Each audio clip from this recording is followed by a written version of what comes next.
Hello, everyone, and welcome.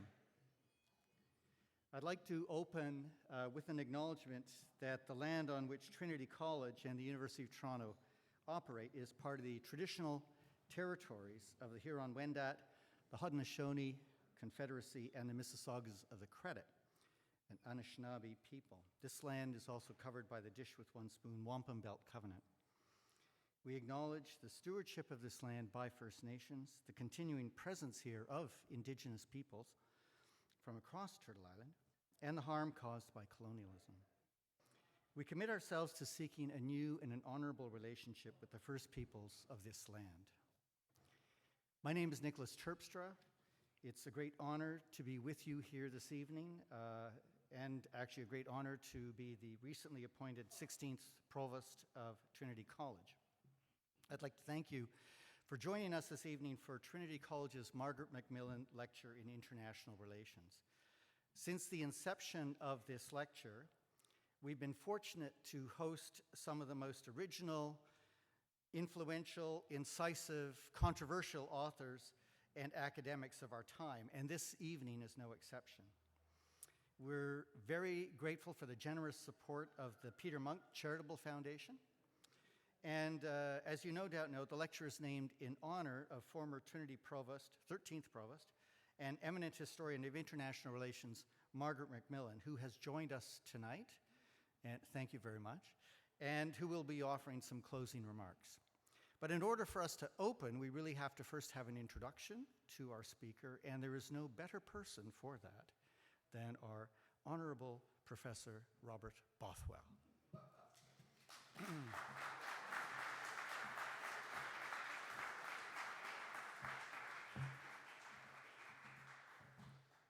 Well, thank you, Provost. It is a great honor to introduce my friend of many years, Tom Nichols. Tom has had vicissitudes in his life. He did choose at one point to become a political scientist, but he spent most of the rest of his life working that one off. He has had a variety of appointments and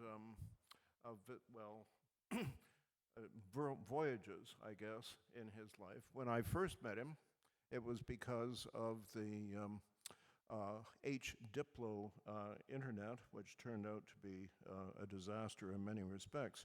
But one of the shining stars was, of course, Tom. And that's how we met. We discovered a kind of internet solidarity and a kind of foundation. I don't know if it might be too much to call it common sense, but at any rate, it was not nonsensical. So, Tom has been an academic most of his life. He did do his PhD. He has all the requisite credentials. But unlike most academics, he's actually written a best-selling book on expertise, which in 2017, I think, made the various bestseller lists and attracted a lot of attention. I should say the subtitle of expertise points in the same direction, I think, as tonight's lecture. Tom is a strong believer in liberal democracy. He's a strong believer in reason and evidence.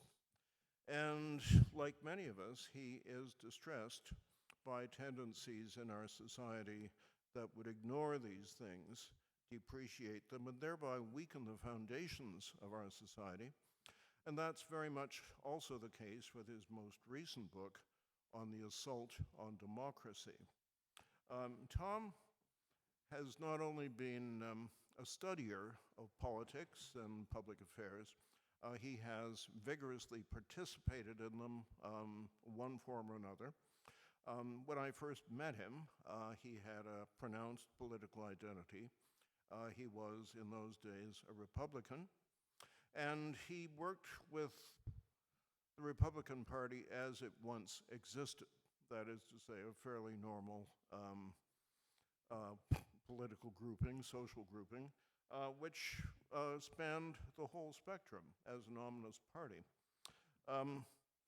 Tom also, I must say, is one of the bravest people that I've met because Tom jumped into American politics in a very public way, very exposed way in 2016, when he left the Republican Party and became a vociferous supporter of Hillary Clinton.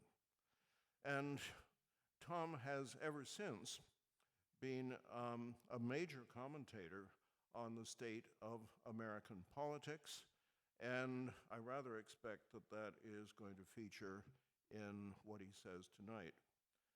It takes a lot of guts, I think, these days, actually to get into politics and actually to speak frankly and lucidly and emphatically about the state of politics. So I rather anticipate that's what Tom is going to talk about tonight. And I know that he has a lot to say because, unfortunately, our public affairs give him a lot to talk about. So without further ado, Tom Nichols.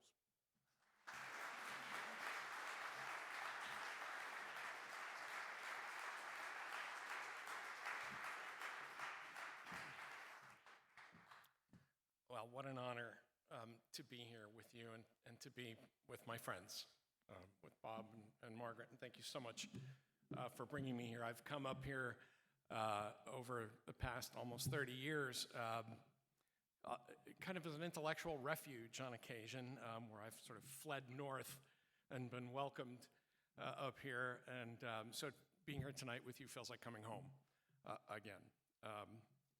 Hopefully after November, I won't try and make that permanent.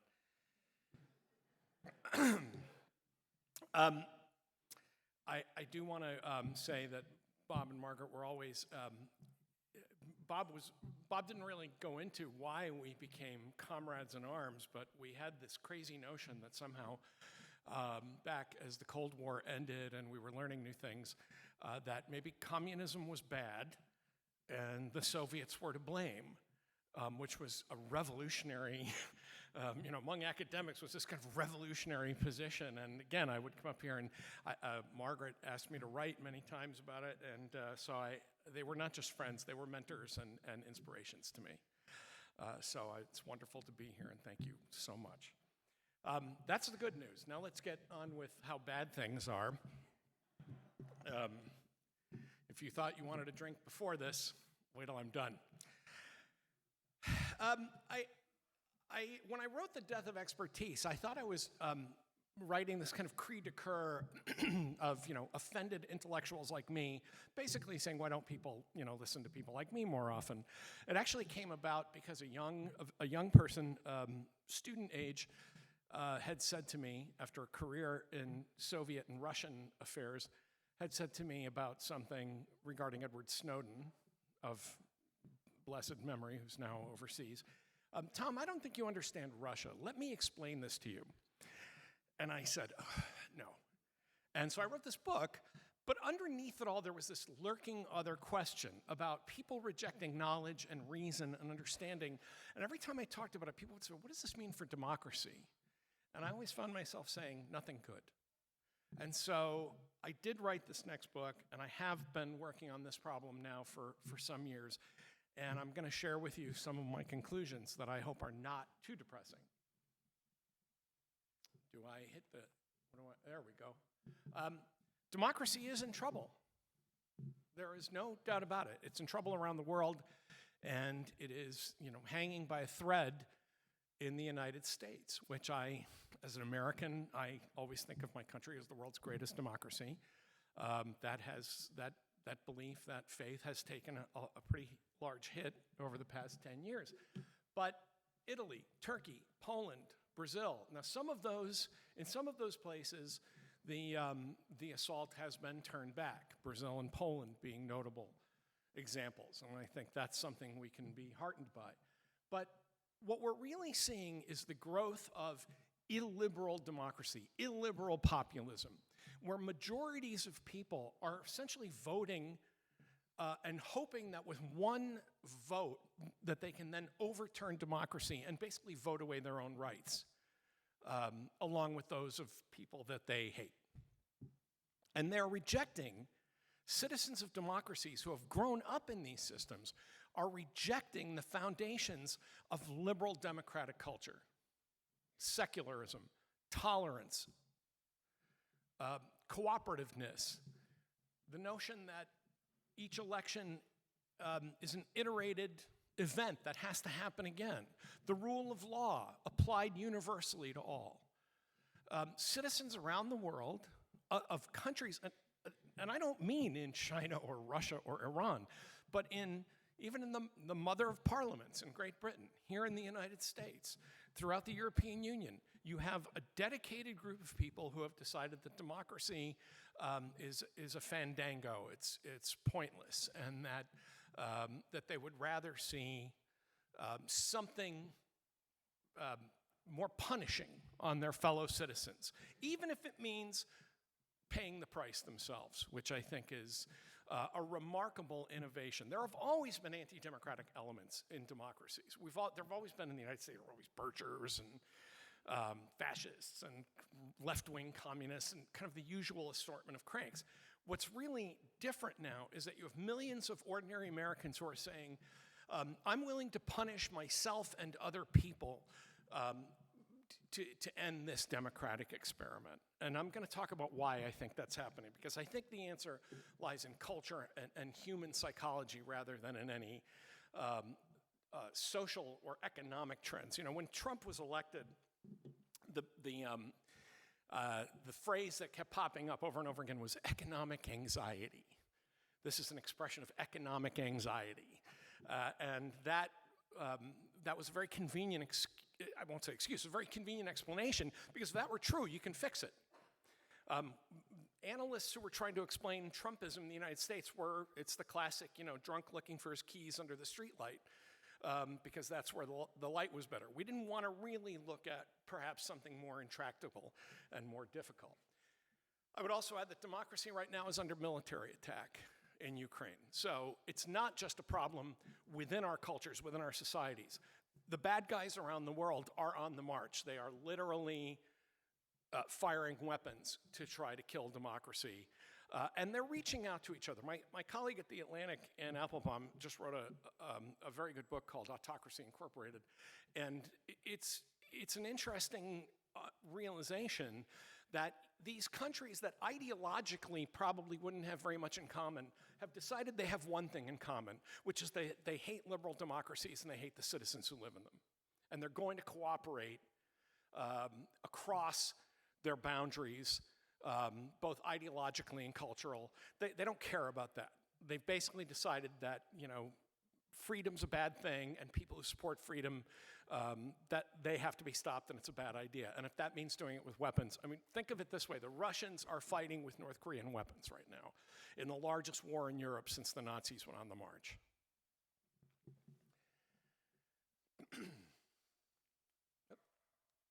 There we go. So why is this happening? Previous explanations don't make a lot of sense. I mentioned this business about economic anxiety, and this really paralyzed the discussion in the United States. It's because of income inequality, it's because the rich are getting richer, it's because kids can't buy houses. The problem is that when you looked at the data underneath all of this, you couldn't make that work. The former president of Estonia, Toomas Ilves, pointed out, Hungary, which fell before the United States to this kind of authoritarian movement, has a very low Gini coefficient, a lot of social equality, socialized programs. That didn't stop Hungary or Poland or Italy or the UK from going down this road. And when you started to look at the voters involved, it was very interesting to find that the Trump voters, the Brexit voters, the five-star voters in Italy, anti-democratic elements in Poland, these weren't the poorest of the poor. These weren't the downtrodden. These weren't the unemployed factory workers. First of all, there aren't that many unemployed factory workers in America anymore. I think it was David Frum, we were talking about David Frum the other day, my colleague at The Atlantic, he has this great statistic. There are more yoga teachers in America than coal miners at this point. That's how small a number of people we're talking about. What you found is that these were middle-class folks, six figures, stable homes, and Lynn knows some of the friends that I've talked about when I've discussed this. Friends of mine, people that have called me up, told me they were voting for Trump, explaining this to me while they were on their boat or in their pool, and how much the country, they felt that America had just screwed them and things were terrible. And I think there's an underlying issue here. There's a tendency, I think, for analysts, we go for these big structural, economic, institutional answers. And I think because of that, we've missed what's going on underneath this ongoing attack against democracy. And I think one of them is demographic change. We simply have to accept that part of what's happening, for example, if you looked at the January 6th rioters, part of what's happening is these were well-off people, but they all tended to come from home congressional districts that had a lot of demographic and racial change in them. This is demographic, aging anxiety, racial anxiety here in the United States. Now, that doesn't explain it in a lot of other places, but those ghosts are being used to motivate people in other places. I'm always stunned by the strength of the anti-Muslim movement in Poland. Why? Because there are no Muslims in Poland. But that has not stopped political entrepreneurs from talking about how important it is to make sure that Poland is never ruled by Muslims. As though, like talking about, Canada being ruled by leprechauns. As soon as there are any, you can worry about it. But that anxiety, that sense that the rest of the world is changing so fast and eventually it's going to wash up on us, is something that's been mobilized over and over and over again, not just in the United States, but broadly across the democracies. And this aging population, I think, and I say this as part of an aging population, is seized by a false nostalgia. And we can talk more about that. I will try and limit my remarks here so we can get to Q&A as quickly as we can. But I think it's really important, at least in the United States, to understand the outsized role that nostalgia is playing, both in terms of older people who are selectively remembering the past and wanting to get back to it, and younger people who are claiming to value the past who have no idea what they're talking about. When I hear a younger person say, well, you guys, you people in your 60s, you had it great. 1970, that was a great year. And I almost don't know how to respond to that because, well, you could support a family on one income, and moms were able to stay in the home, and college was cheap. And of course, what they don't remember is that you supported a family on one income because you had to, and women stayed in the house because they had to, and because you had plenty of money for retirement because you were going to die at 65. Every time this would happen when I was in my career, when I was teaching undergraduates, I retired from that a few years ago along with my military retirement, my military teaching career, and I would say, do any of you know what an oxygen tent is?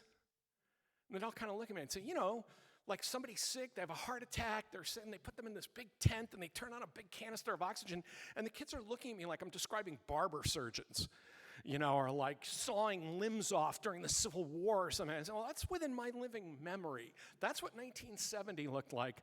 And well, you may think it was a great time. It certainly wasn't if you were black, if you were a woman in a bad marriage, if you were a closeted gay person, if you were being, drafted to go fight overseas. But they have been sold this romanticized view of the past that I argue in the book, in Our Own Worst Enemy. This puts every government on a treadmill that exhausts it, because you cannot compete with that kind of idealized nostalgia. You just can't. No government can meet that demand.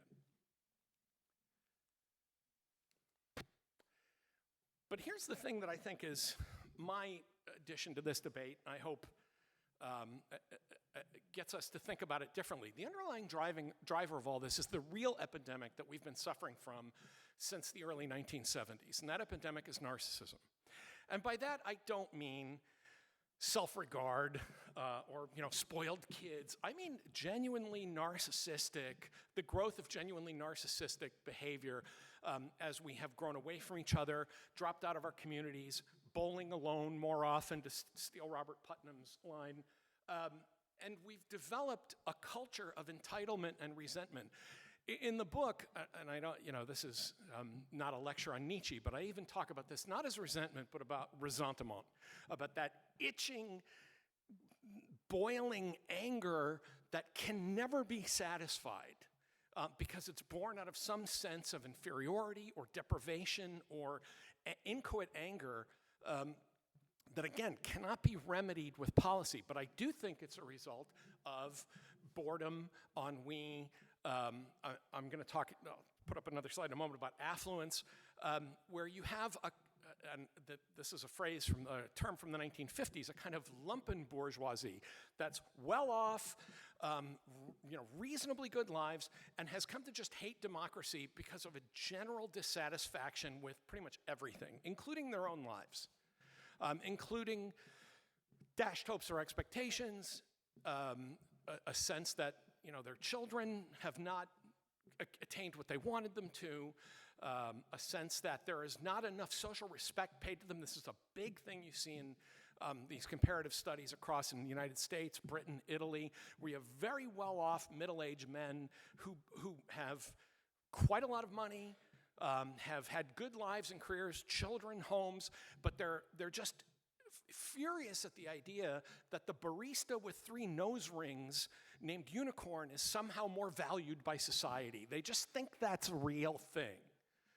They think that like a graduate student on a $10,000 stipend is getting over on them somehow.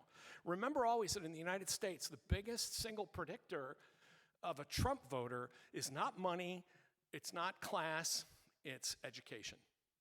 And so you have people that are well off but not educated who feel that this economy and culture and society has become a culture about education and knowledge and cultural progressivism, and it covers them like itching powder that they can't get away from, in part because they are participants in it, because they are not actually opposing that culture. They know they're engaging in it. They know they're part of it. They know they're watching those television programs and buying those products and being part of that culture. And that realization, I think, just drives them to heights of anger that they don't know how to express. And it comes out and they wouldn't have expressed in a different way until people like Trump or Johnson or Berlusconi and others gave them. Now, this is a kind of, I understand that this is a really controversial thing to say, especially among Americans. When I say Americans have had 30, 40 years of peace, prosperity, and technological affluence, and they, especially younger voters, they say, well, peace? Why, we've been at war. I say, no. A very tiny number of volunteers in the U.S. military have been at war. You have not been at war in any way that affects your life at all. There's a saying, when I was teaching military guys, there was a saying that was common after the second Iraq War. It's America's at war. No, we're at war, America's at the mall. Fact is, I grew up during Vietnam. I was just young enough not to have to worry about being drafted. But it was ubiquitous. It was everywhere. But if you ask my daughter about Afghanistan or Iraq, ask anybody that age, in their teens, 20s, yeah, they've heard about it, but it's not a part of their lives. One political scientist, and I thank you, Bob, for your kind words, I am in recovery, but one political scientist had a great line about this. He said, over the past 20 years, he said, when Biden pulled out, he said, you would have needed an electron microscope to find the influence of Afghanistan in any congressional election in America. We outsourced it, we said, keep it away from us, and we didn't think about it anymore. Prosperity, again, there's simply, I think there's simply no argument that even after the Great Recession, which again, younger people especially say, well, that was really traumatic. No, that was traumatic for people 20 years older than you. You've heard about it. It's sort of like, I grew up with stories of the Great, my dad was born in 1918, so of course, it would be like me in the 60s or 70s saying, yeah, the Great Depression, scarring.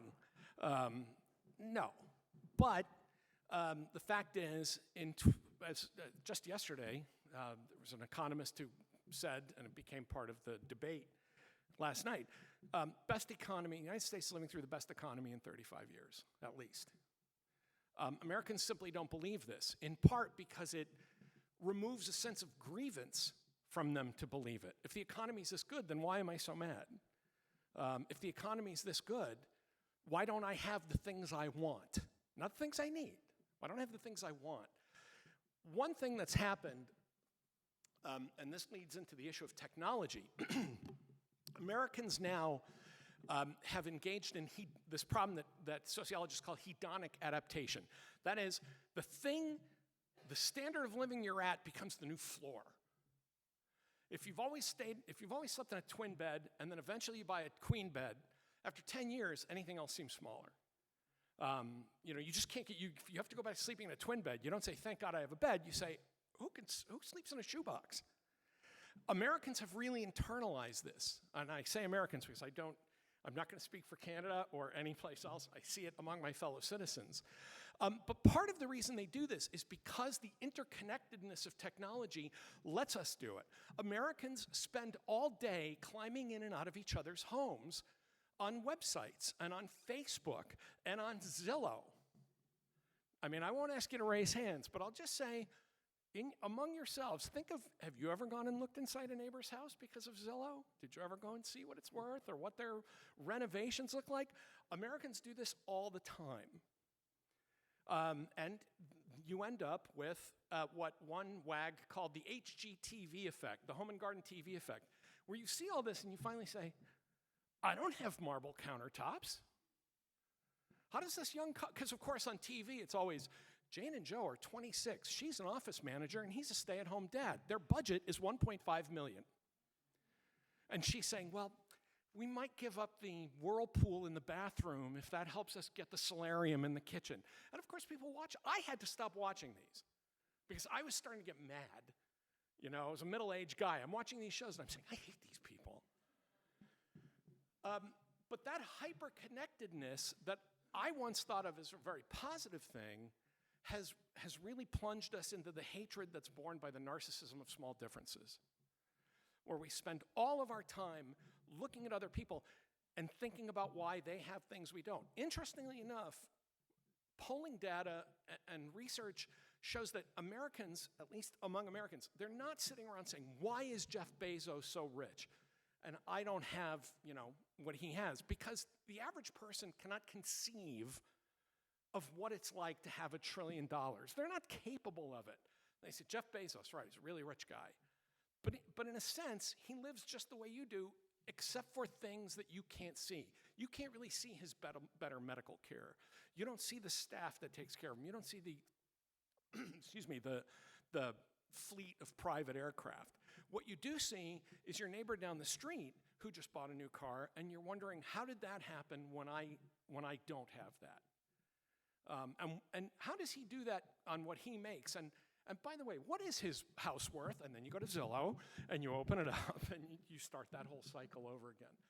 Now, these all seem counterintuitive. These should have been things that brought us together, but they don't. And they don't because we're human beings. We know, for example, one of my favorite experiments is if you could get a raise of X dollars, but you knew the guy down the hall was going to get a raise of X dollars plus more, it's amazing how many people say, fine, none of us get raises. That sense of deprivation is hardwired in us. And again, what's happening is that it is being brought to full, stinking, poisonous flowering by political entrepreneurs who have learned how to mobilize that for votes. The other thing that has happened is what I would argue is just the complete collapse of civic virtue. The expectations that we once had of each other and of our elected officials. is remarkable. And I think, again, that's been a frog-boiling exercise where it happened, as Hemingway once said about going bankrupt, it happened gradually and then suddenly. So that it begins, it's pioneered by people like Berlusconi. I still remember when Berlusconi was elected in the 90s, I thought, this can't be good. But, this is just an Italian thing, it's going to pass. But each one of these events was like a permission structure that made the next political outrage more acceptable. And what all of these politicians figured out is there's no penalty for this outrageous behavior. They're actually rewarded for it. They can stay in power. Trump was not the innovator here. There were other politicians in previous years, and I raise Berlusconi simply as the most obvious example, whose approach was, we can just get through it. We'll just power right through it. Boris Johnson, privately, behind closed doors, laughing at Brexit and talking about what a stupid idea it is and how only morons could really buy this, and then saying, oh, but I could become prime minister? Okay, walk right out the door. You saw this, by the way, the similar behavior in a lot of Trump supporters in green rooms who said, yeah, Trump's an idiot, I can't believe we're stuck with this guy. And then they walk out, sit in front of the cameras and say, very important election, we have to bring Donald Trump into the White House, because it was to their advantage. Interestingly enough, these populists, and I put that in, to me, populism is a dirty word, so I'm revealing my own biases here. These populists were plutocrats who were specifically mobilizing working and middle-class people based on resentments that they were feeding them. The Five-Star Movement in Italy was founded by a venture capitalist gazillionaire.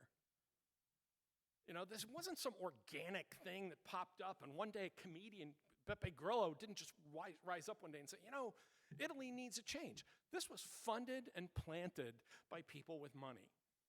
And they know exactly what they're doing. And they know their audience, a bored, angry middle class that I think is searching for meaning, for some sense that their lives, that the way they've lived their lives is worthy of respect rather than being called deplorables. The problem is, and I am solidly on the side of naming and shaming here, as I've said to some of the people who've argued with me, and my touchstone for this is Marcus Aurelius, not these guys. So look, if you don't want to be thought of as deplorable, do not do deplorable things. But that is not, obviously I'm not running for office. How does all this end? We don't fall to a mob, but to our own laziness. And I'm going to end on this, even though it's kind of grim. Back in 1985, Neil Postman wrote a great book called Amusing Ourselves to Death. Now, after the Cold War, we always worried about the 1984 scenario. And I think there are elements of the 1984 scenario.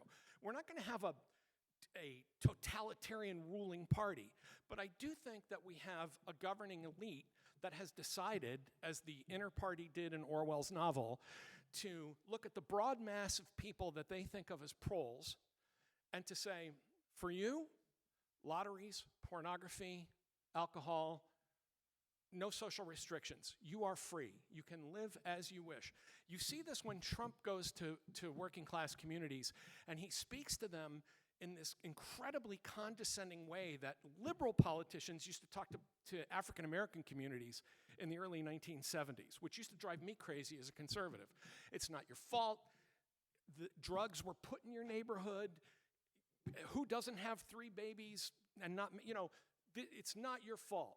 Trump has turned that right around and gone to working class white communities and said, fentanyl, China, and Democrats, and joblessness is not your fault. You shouldn't work. Of course, and I'm going to get even for you. So I think that's the one part of 1984 that really worries me. But Postman's point was that Aldous Huxley is the guy who got it right. That we are now so affluent, so leisurely, so much free time, so many channels on TV, so much to occupy our minds, so much going wrong in the little boxes in our hands that are warping our minds. And I say that, look, I have 700,000 followers on Twitter. I'm on my phone all day. My wife has to take it away from me. but it is killing our souls. And I think he's right about that. But I want to throw a third possibility at you that's always scared me. In 1975, there was a great movie called 3 Days of the Condor with Robert Redford and Cliff Robertson. And the scariest moment in it, I'm going to ruin it for you because if you haven't seen a 47-year-old movie, too bad. By the way, Rosebud is a sled. Sorry. At the end of it, Redford has uncovered this terrible CIA plan that becomes a rogue operation to overthrow the Middle East and take over its oil. And Robertson says, look, we never sanction that. We play games. We do war games. And Redford says, what is it with you guys? He said, well, you think not? He's got a great line. He says, do you think not getting caught in a lie is the same thing as telling the truth? And Robertson's CIA official has a great comeback to that. He says, let me ask you something. What do you think's going to happen when people who have never known hunger start going hungry? When their cars won't start?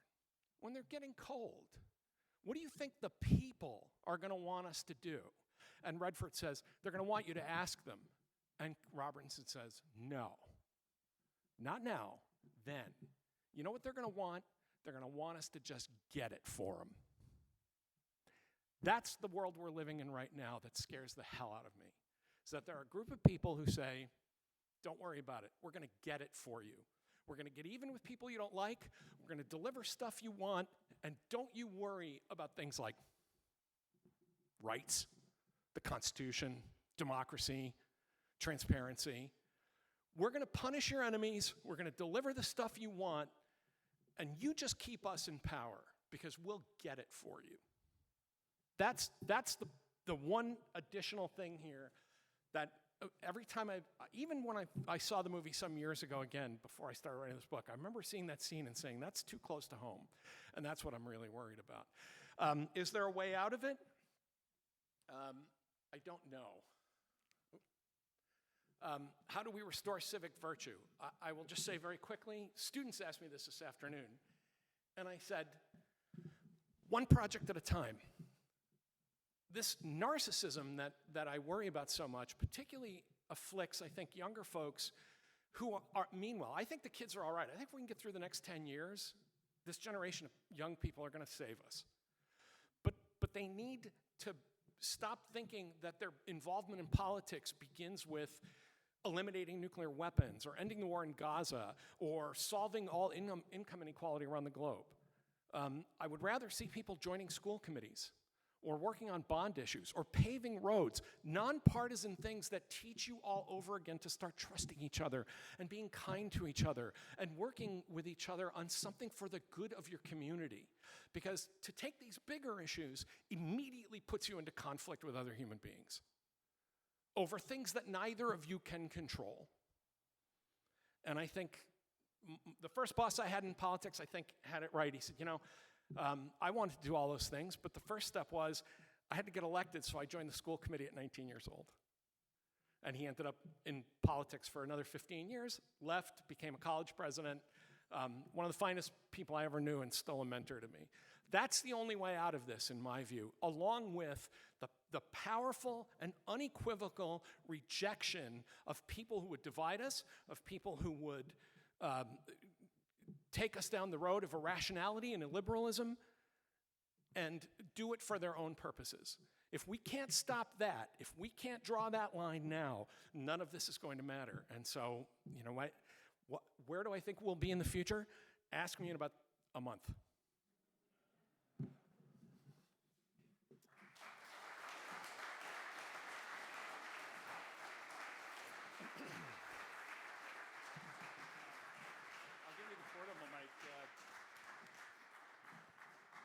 Thanks very much, Tom Nichols. We're giving you a portable mic because I heard you like to roam, and that's fine. I'm John Meehan. I'm the director of the Bill Graham Center for Contemporary International History, founded by somebody we know and remember fondly, our former Chancellor, Bill Graham. Bill Graham, who often talked about global citizenship. What does it mean to be a global citizen? something he took seriously and something that many Canadians took seriously, and I hope still take seriously. And I'm really moved that you ended your remarks about civic virtue. Yesterday I was in a room full of 70 or 80 of our students in international relations. We've got one of the best programs in the country here, so maybe some of the students are here. And I was struck by that desire in them to be engaged global citizens. And there was a hopeful note in your ending there, if we can just get through the next little while. But it strikes me that what you talked about in your remarks, especially the power of nostalgia, it points to something else, which is often mistaken for authentic community.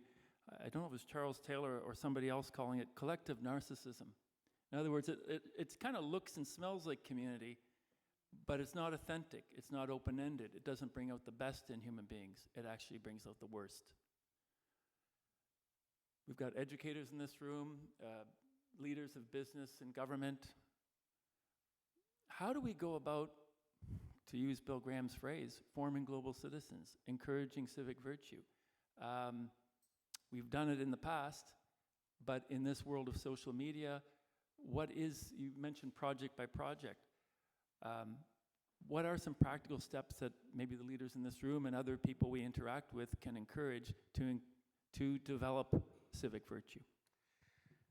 Well, the first thing I'll say is that I will show my Americanism by saying that I am less concerned right now about forming global citizens than I am about reestablishing citizens at all.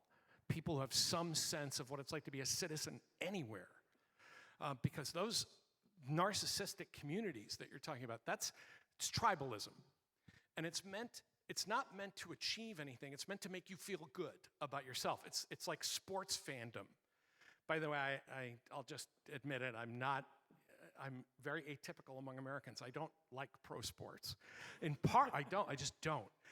In part because I don't like this kind of angry tribalism and parasocial attachments that people form that I think are really unhealthy. I was in a bar one day in Boston, like all good jokes begin that way, but this is real. And Adam Vinatieri had just left the Patriots, and a guy down the bar said, "How could he do this to us?" And to his credit, the Irish bartender, a friend of ours, we both looked down and said, "He doesn't care about you. How did you come to this conclusion that that this is like you have a relationship with this guy?" But it's this sense, that's a harmless version of it. And I think, it's a way for people to kind of blow off steam through those attachments. But that's translated now into very team-oriented behavior in politics. Why is the American election close? Because there are people who simply cannot say, people who used to be in a party, as I was, saying, I simply cannot vote for anybody that doesn't have that tribal signifier next to their name of an R. I just can't. So global citizenship is the kind of a higher aspiration. I want people to care about, showing up for primaries, for example, showing up to vote on local issues. One of the real weaknesses of the American system right now is that people don't show up unless it's a big drama-laden, ego-satisfying, forces of light and darkness presidential election.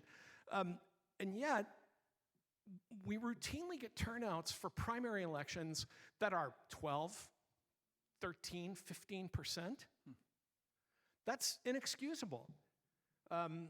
We passed bond issues. When I moved to Rhode Island to take my War College job, I was a 2-year contract, and I said, I'm not going to vote on anything. I'm not going to be here long enough. When I bought a house, and I started saying, no, wait a minute.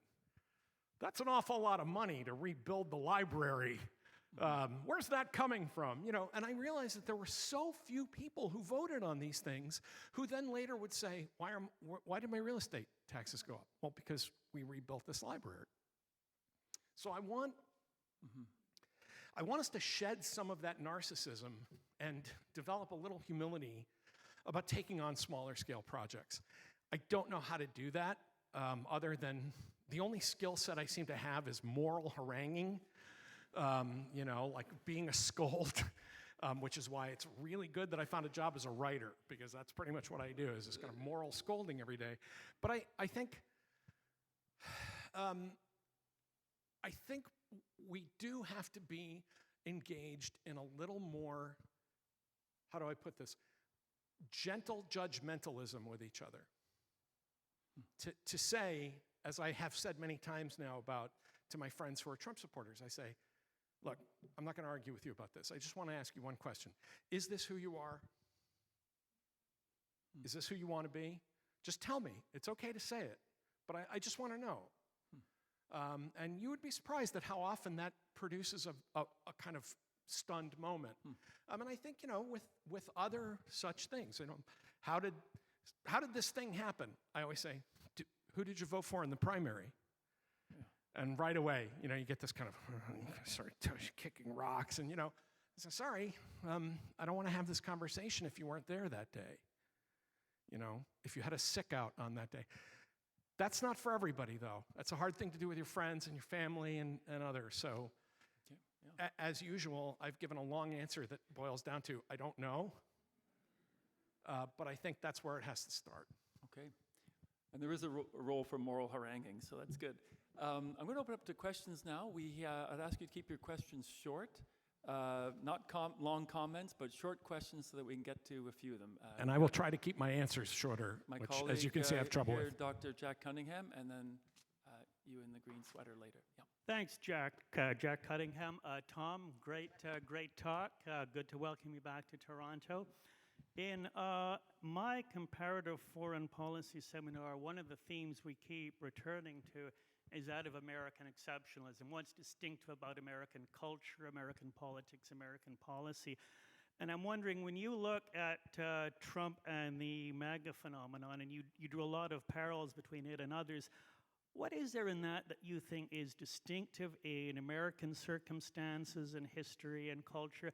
And what do you think is rooted in broader currents that are sweeping through all the industrial democracies? Well, what a great question, and great to see you, Jack.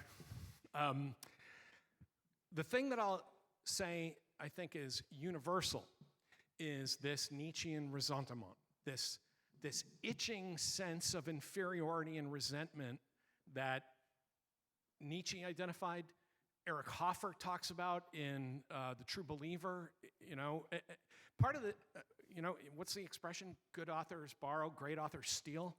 You know, where did I get the thing about boredom? I stole it from Hoffer. Hoffer says, if you're trying to create an authoritarian mass movement, you can't do better than to find out that you're dealing with a society full of unrelieved boredom, because it gives people a crusade. It gives them something to do. I think that's universal. I think Fukuyama identifies it. He's taken a lot of bricks about the last man theory, but he's right that liberal democracy with no more battles to fight turns on itself. So that, I think, is a condition of affluence, rising living standards, and education. The part that I think is uniquely American is the role that is played by crime. No, that's played by, as Richard Hofstadter pointed out 60 years ago, is the influence of evangelicalism in the United States, which is not common to other parts of the world. And this notion that, and I think it's tied in very tightly with the death of expertise in the sense that I don't need experts. I mean, you saw it last night in the debate between Vance and Walz, where Vance is like, who needs experts? Experts are morons. Experts have been wrong about everything. Oh, yeah. That has a long pedigree going back to evangelicalism that says that every man is his own biblical authority. I have had a hard time understanding this as an American because I'm Greek Orthodox. So, you know, I come from the stovepipes and the black robes and the church fathers and patristic writings and all that stuff. So, you know, when I finally went off to college and I found out that there were people who literally said, it's right in the Bible and you can just read it, I was like, that's scary, that's dangerous. But I think that's the uniquely American part of it, is the influence of evangelicalism that Hofstadter traced when he wrote Anti-Intellectualism in America. Very interesting answer. Gentleman in the green sweater. Thank you. Enjoyed your talk. I must say, you started by saying you were going to depress us, and you were true to your word. Sorry. You got to the end and a little further depression when you sort of say your solution after all that is to join a school board. We sort of see lots of images on television up here of all-out war being conducted on school boards, interest groups, blocks getting together and so on. So I'm not sure why that's going to be different than the tribalism that's going on at all sorts of different levels. I actually want to ask a different question, though. As you did say, how are things going? Ask you in a month, a reference to the election. So what I think you've made clear who you would like to see win the election. If she does, what do you look forward to as a way of changing this awful loop we seem to be in? Great question, thank you. I will add one thing about school committees. Most of the people that are terrorizing school committees are not on those school committees, and some of them don't even have children. They're just going for just bullying their fellow citizens because they spend too much damn time on Facebook. And that's a big problem. That is actually a generational problem. The big Facebook, the people who get all ragey from Facebook and then go to school committee meetings are people our age. It's not the kids. It's people with too much time on their hands who are over 55. The second part about, how do we fix this afterwards? What I really hoped when Joe Biden won the election, and what I hope happens if Kamala Harris wins, is that politics needs to go back to being boring, and that we get the drama out of politics. I have really liked 4 years of Joe Biden's administration because it's been boring. It's about passing legislation and budgets and foreign aid packages. I worked on Beacon Hill in Boston as a state house aide for 2 years, and then I worked in the U.S. Senate as a legislative aide for a year. And I often say that working in government, it's kind of like police. My dad was a police officer. They used to say things like, "Yeah, police work is hours of boredom punctuated by sheer terror." Government work is kind of like, days and days and days of making the paper go. And then we have some giant thing that happens, and we're all working till 3 a.m. But by and large, it doesn't need to be a drama. I keep telling people, stop, this is going to sound strange, stop watching the news all night. Read one national paper, watch a half hour of news, and if you're really interested in something, tune in cable later to see if you want to watch a debate about it. Don't sit there for 4 hours. Nobody's going to call you and ask you what to do about the Iranian attack on Israel. You don't need to figure that out in the next 10 minutes. Now, whether Harris can achieve that, I don't know. I think that the Donald Trump drama will continue because he thrives on drama and on chaos and conflict. I suspect if she's elected, there will be violence initially. Trump, I think, is priming his supporters for it. But then what I'd really like to see is Trump just trudging through the legal system in all the cases he has to deal with, and Kamala Harris just talking to people about passing bills. That, to me, would solve huge amounts of this, because I think eventually the people that are the most destructive presence in American public life, not just ordinary citizens, but some of the entrepreneurs and kind of, rage mongers, that's death to them. Years ago, there was I saw it, and I'll end on this. I saw a special that PBS had done about the ambush in Mogadishu. And there was a great line in it. There was an American diplomat who said, things in Somalia were becoming normal, and for warlords, normalcy is the enemy. Mm-hmm. And I think that's true of so many political entrepreneurs. The worst day in America for a guy like Donald Trump is a day where everybody just goes about their lives and stuff gets passed and other bills get defeated and people go to work and raise their kids. He doesn't want to live in that world. And the people, this bored middle class that has decided that they're crusading Marvel heroes against pedophilia and government rigging and all that stuff, they thrive on that stuff. I'm hoping that if Kamala Harris wins it, she says, we're not going to pack the Supreme Court, we're not going to have big, investigate, we're going to pass a budget. And then I think millions of people will say, okay, I'm not interested in that. And that would be good, frankly. Let's hear it for boring government. We have time for more questions. Any questions? Yeah, Caleb. Oh, thank you. Yeah, thank you very much. I'm actually in Professor Meehan's class, which is quite brilliant. But something that's you brought up just now about the capacity that we have these days to focus on the news and to be motivated or demotivated by the news. Something that I've found, even as you mentioned the Iranian attack on Israel yesterday, is when I looked up CNN, and I looked up CNN.com, it was a massive headline, Iran attacks Israel, and they'd already designed a graphic for, it was big, bold, red letters, and it was almost as if it was a corporate slogan with a corporate sign. And something that I'm wondering your opinion on is, as we try and desensationalize the news, what role does that corporate aspect play, and how can we fight against that to make the news boring again? Yeah, in a way, that's, and I'm not being ironic when I say it's a question above my pay grade, but once news became a profitable institution, then we ran into problems. I always stun young American students by reminding them that before Vietnam, the evening news was 15 minutes long. And it had a sponsor, right? It had like Timex or something. And, guy came on and said, here's the headlines. Okay, that's it. The news is over.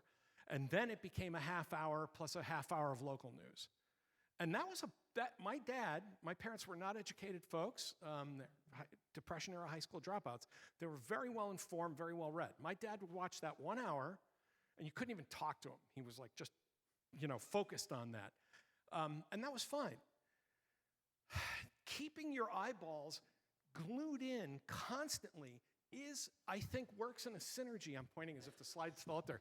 But it is in a synergy with that narcissism that I'm talking about. Because it says, you must be informed about this instantly. You must have an opinion on it right now. This world cannot turn without you knowing about this. It always makes me nuts that every night, it's a good newscast, but every time at Wolf Blitzer on CNN says, you're in the Situation Room. And I always say, no, you're not. You're not. The president's probably not even in the Situation Room. No one's in the Situation Room. You are not going to be asked whether or not we should release nuclear weapons in the next 10 minutes. But all of that, those big red headlines, the chyrons that run underneath, people are literally, our brains are not structured to take in that much information. And I wish they would stop doing it. But because it's a profit-making enterprise and because it has to be on there, it's going to happen. So once again, I'm frustrated to say I don't know what the corporate answer to that is. Part of the reason, it's kind of like asking me what we do about junk food and obesity. Because the problem is, we like junk food, and we want it, and we demand it. And you can put farm stands next to a Burger King all day long, and it's not going to matter. So, educating people, and maybe, again, a little bit of shaming, I've done this where I've said to people, they say, well, I read, and I say, where? How do you know this? Well, then the kind of the sweatiness begins. But it feeds this narcissistic sense that we're so important. And then, of course, we have to fill out a survey. And we have to press that radio button. And what do you think should happen? And, when I do lectures about the death of expertise, people talking about Ukraine. What do you think we should do in Ukraine? Well, we should send troops in. Where do you think Ukraine is? Oh, it's next to Russia? Oh, maybe not. But it feels good. It's a big dopamine hit to feel like I need to know about this. I'm very important. And I think I don't know what the answer to that is except to tell each other to calm down and be a little more humble and maybe go outside and I think I said this earlier to the students. Go outside and touch grass. It's okay. You don't need to weigh in on this right now. Thanks very much. One thinks what Marshall McLuhan might think of hot medium, cool medium. And our media in Canada is becoming more hot medium, like media in other countries. Tatiana, you had a question?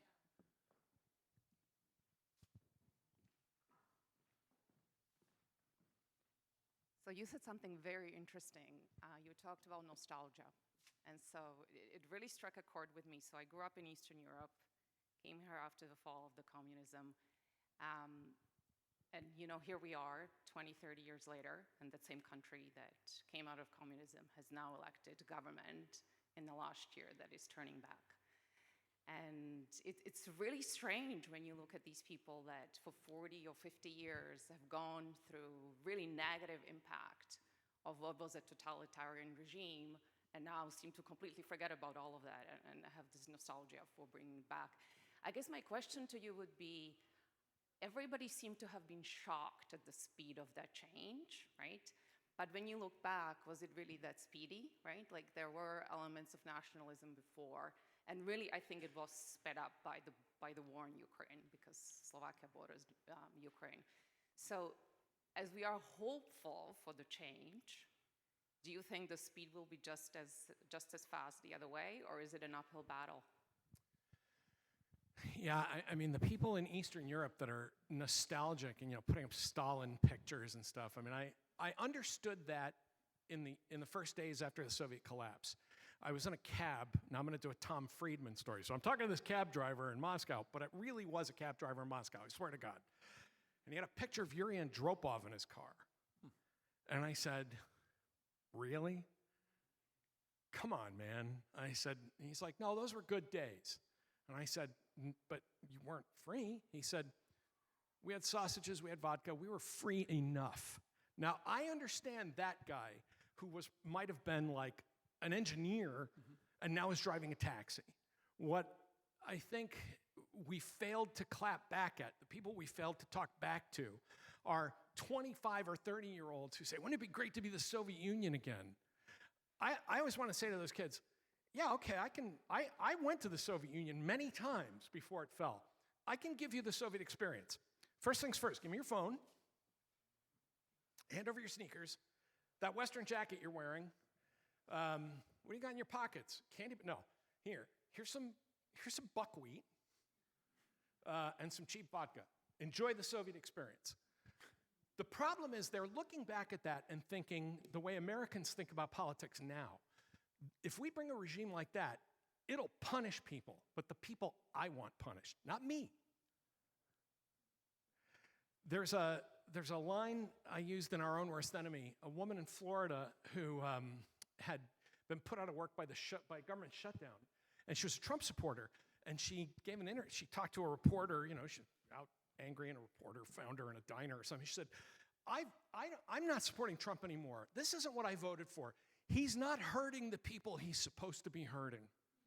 Now, if you vote based on the idea that your candidate is you're putting him in power to hurt your fellow citizens, you are already very lost. And I think that Svetlana Boym calls this restorative nostalgia in Russia. Not only are we remembering a better time, but if we go back to it, it restores us and our faith, and it punishes the people we think put us in this situation. And I think I think the Eastern Europeans are better about this. Those old grandmothers in Poland who basically were like slapping their grandkids upside the head and saying, what the hell's wrong with you?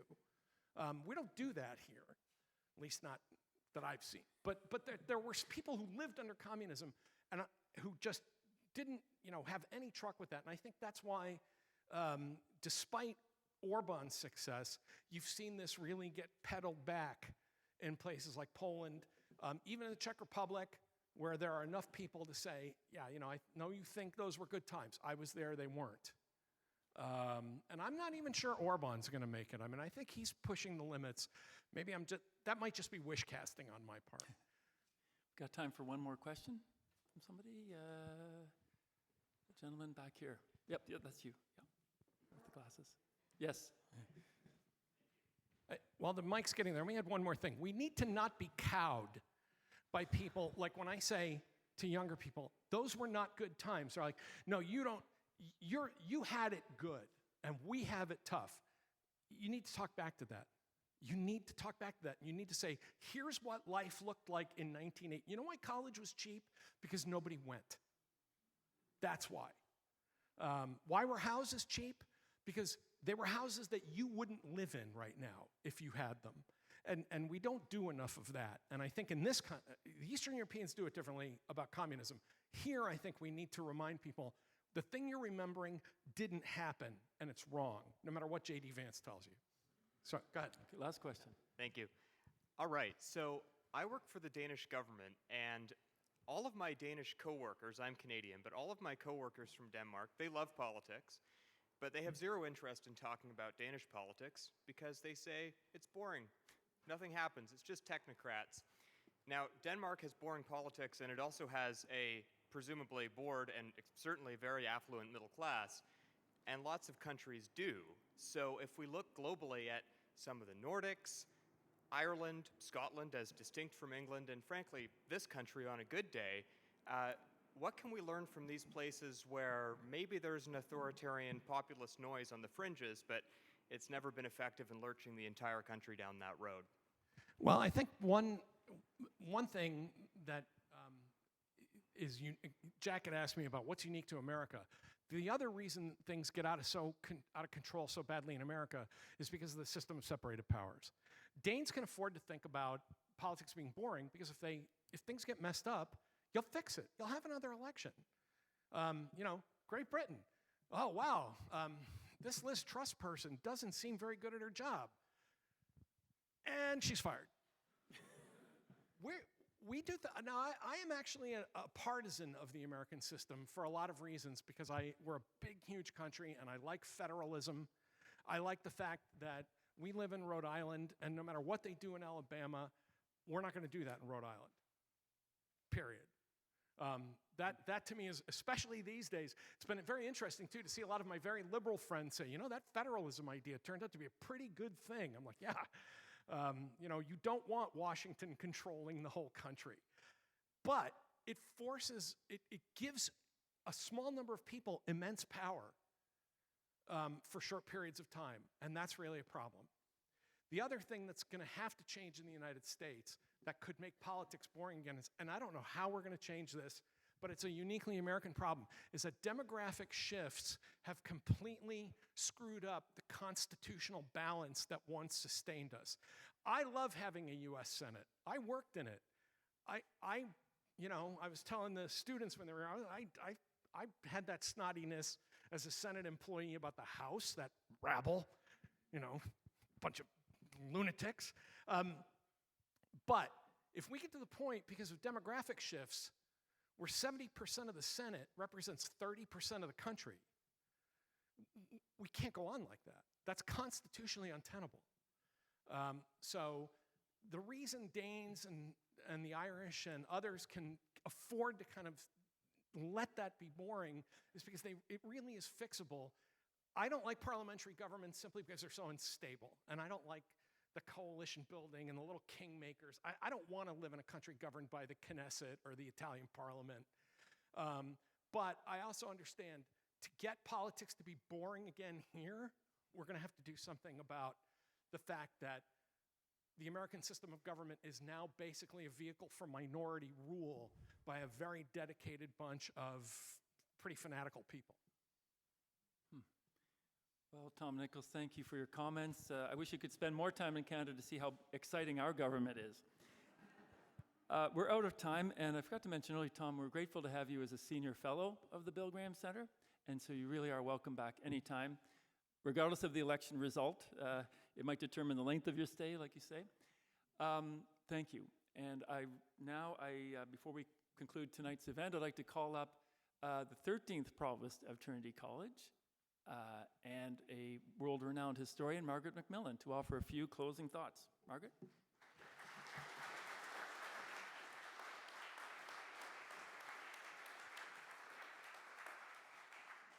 Well, after that, I don't think I need any closing thoughts. We've had so much to think about tonight, but it has been a marvelous lecture. You've given us grounds for despair, thank you, but you've also given us some grounds for hope. And I think what's so wonderful about your lecture, among other things, is that you have followed in that great tradition of Orwell and Huxley. You're an iconoclast in the best sort of way. And you challenge assumptions. You make us look at things again. You have given us the old phrase, I'm afraid it's a cliche, but you have given us food for thought. Trinity, I should mention, has given us real food at the back if you want to stay for the reception. And I think you would all be welcome. But it has been a marvelous evening. I think it's one of those lectures where we'll go away and think, oh, that whole idea about narcissism, I hadn't thought of that. Or, I'm going to get it wrong, the hedonic adaptation, which is a new one to me, and I'm going to be throwing it around, and we'll give you proper credit for it. But on behalf of us all, may I thank you very much indeed for a really extraordinary lecture. Thank you.